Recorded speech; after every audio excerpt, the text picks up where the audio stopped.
آج ہم بات کرتے ہیں راولپنڈی سے انجینئر قمر الاسلام صاحب، پاکستان مسلم لیگ نواز کے امیدوار بھی ہیں راولپنڈی سے۔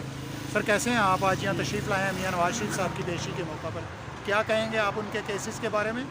انشاءاللہ جی ہم پر امید ہیں کہ انصاف کا بول بالا ہوگا اور ان کے ساتھ جو ماضی میں ناانصافی ہوئی تھی اس کا ازالہ ہوگا اور کیسز ختم ہوں گے، کیا ہوگا، آپ کیا کہتے ہیں؟ دیکھیں، اور تھوڑا سا راولپنڈی کی پالیٹکس کے بارے میں پر بتائیے۔ امید کا یہی مطلب ہے جی کہ ہم انشاءاللہ ہم امید رکھتے ہیں کہ انصاف کا بول بالا ہوگا اور ہم کچھ اور نہیں مانگ رہے، ہم ماضی کی ناانصافی اور زیادتی کا ازالہ مانگ رہے ہیں۔ ازالہ تو ہو رہا ہے سر، آپ کیا سمجھتے ہیں، ہم مطمئن ہیں اس سے؟ جی ہم اس کیس کے جو فیکٹس ہیں اس سے مطمئن ہیں کہ ان میں کوئی ایسی چیز نہیں ہے کہ اگر وہ ان کو انصاف کی اینک سے دیکھا جائے تو سب کچھ انشاءاللہ درست ہو جائے گا۔ اور آپ کے اپنے ساتھ بھی تو بہت سارے معاملات رہے، ان پر آپ کیا کہیں گے؟ وہ گزر گئے جی، پھر بھی مشکل کچھ وقت بھی عوام گزر کو جاتا بتائیے، ہے، پبلک کو بتائیے، آسان بھی گزر جاتا ہے، تاکہ جن پر آج مشکل وقت ہے وہ اگر اس کا واویلا میں چاہتے ہیں تو انہیں پتہ چلے کہ آپ لوگوں کے ساتھ بھی کیا صورتحال رہی ہے۔ یہ ہم نے تو خیر بڑا سخت ٹائم دیکھا تھا لیکن جی، الحمدللہ انصاف کا بول بالا ہوا، لوگوں کو سچ کا اس وقت بھی پتہ تھا، اب بھی پتہ چل رہا ہے اور انشاءاللہ جو رہ سے کیسز ہیں ان کے بارے میں بھی لوگوں کو حقائق کا علم ہو جائے گا۔ اب تھوڑا سا آ جاتے ہیں پنڈی کی بات پر۔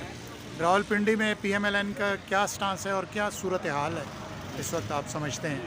راولپنڈی میں پی ایم ایل این کا جو سٹانس ہے یا پی ایم ایل این کا جو دعویٰ ہے وہ کارکردگی کے حوالے سے ہے، وہ اصول کے حوالے سے ہے، وہ ظلم کی جو یا ناانصافی ماضی کی ہے اس کے حوالے سے ہے اور اب پنڈی ایک جذبے جس میں باہم کی طرح وہ متحد بھی ہے اور انشاءاللہ جو کچھ چھوٹے موٹے معاملات ہیں وہ پارٹی کی عادت اس پہ پوری طرح ہے پوری طرح اور وہ انشاءاللہ دور کچھ ہوں گے۔ اپروکسیمیٹلی آپ کیا کہتے ہیں کہ کتنی سیٹیں ہم جیت سکیں گے، کتنا ہمارا پنڈی میں؟ دیکھیں انشاءاللہ راولپنڈی ہمیشہ سے مسلم لیگ نون کا قلعہ رہا ہے۔ 2018 کو آپ اس میں سے اس لیے نکال لیں کہ وہ معروضی حالات جو اس وقت 2018 کے تھے وہ آج کھل کے سامنے آ گئے ہیں، سب لوگوں کو اس کے بارے میں پتہ ہے۔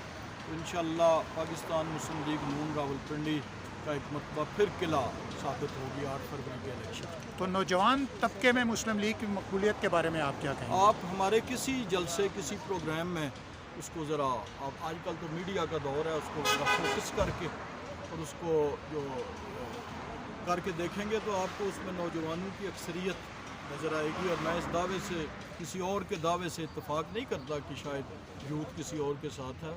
یوتھ اور بالخصوص ٹین ایج یوتھ جو ہے وہ اب پاکستان مسلم لیگ نون کے ساتھ حالات کی آگاہی ہونے کے بعد اور حقائق کا علم ہونے کے بعد ہمارے ساتھ ہے اور وہ ساتھ نظر آ رہے ہیں۔